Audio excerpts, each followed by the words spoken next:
Kyler, I just want to congratulate you and your family on getting drafted. Arizona is a really special place, and you're going to love playing and living here. I couldn't be more excited to become a Dolphin. I'm ready to attack this new chapter in my life and give you guys everything I have each and every day. My bags are packed, and I'm on a flight first thing tomorrow morning, so get ready, South Florida, and go Fins. And Kyler, one more thing, an awesome 2-bedroom in Old Town just came onto the market, so let me know if you're interested, and I think I can get you a pretty good deal. That's Josh Rosen, his farewell message to the fans in Arizona, plus an offer to Kyler Murray, who is going to be looking for a place to live, and Rosen looking for a place to sell as he heads to Miami. Traded during round 2 to the Dolphins for pick number 62. It became Massachusetts receiver Andy Isabella and also a 5th-round pick in 2020. Originally, the Cardinals wanted pick number 48, but the Dolphins traded down with the Saints. They needed a Max Unger replacement at center, and the Saints sprang up and got one.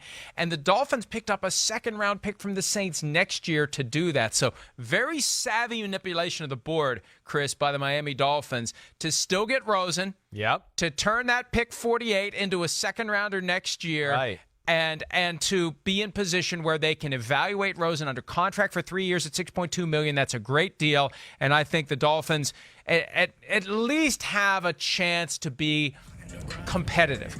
Without Rosen, I think it's a potential disaster for Miami this year. With Rosen, they've got a shot to be competitive. Yeah, definitely. I mean, first of all, like you said, I do want to give credit to that savvy move by the Dolphins there and realizing that they kind of got Arizona where they want them and that, you know, Arizona's desperate to get rid of a Josh Rosen and knowing that they're one of the only teams that were in conversations to get Rosen in general. So I'm sure they figured out, okay, if they'll accept pick 48, they'll probably accept pick 62 to go along with it.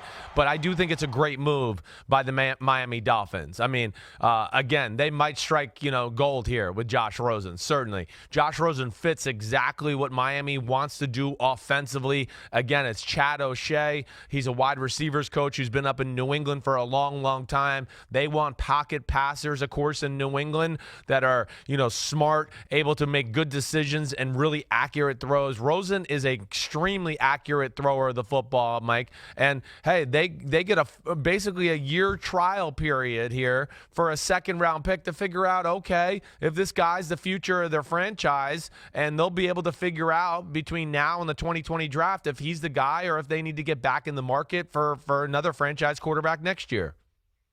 And Rosen has handled the situation so incredibly well. He went to the Larry Fitzgerald charity softball game, stayed an extra day for it, got a standing ovation, won the home run derby, was named MVP of the game. He's become one of the most sympathetic figures in football by doing nothing. It's amazing.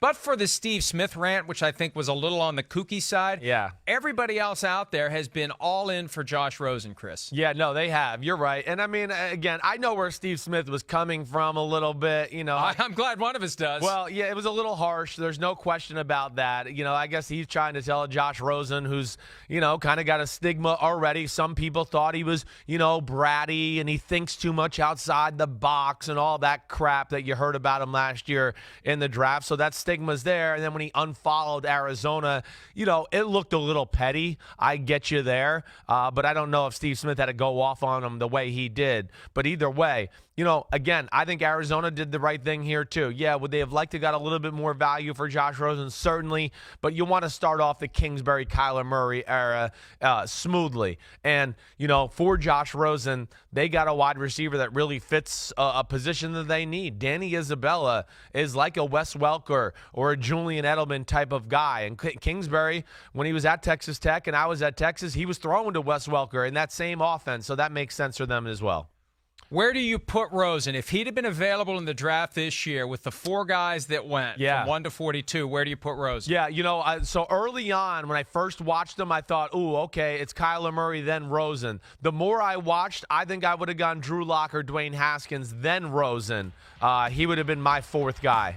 So basically you're saying the Giants should have traded for him, not the Dolphins. Hi, I'm Mike Tirico, and thanks for watching. Make sure to hit subscribe for the latest news and highlights from NBC Sports.